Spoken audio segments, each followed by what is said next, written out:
আসসালামু আলাইকুম। আজকে নতুন ডিজাইনে একটি কামিজের গলা কাটিং এবং সেলাই করব। তো সাইডে 3 লম্বায় 4 মার্ক করব। তো একটু গোল শেপ দিয়ে নিব। তো নিচে একটা আলাদা একটা কাপড় রেখে দেব, একসাথে কাটিং করব।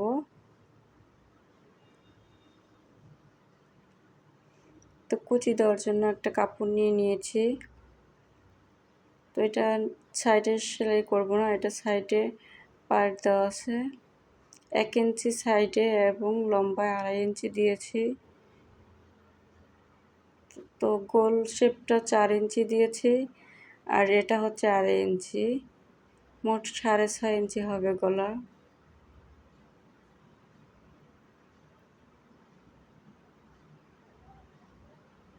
এবার কুচিটা এইভাবে দিয়ে নিয়েছি।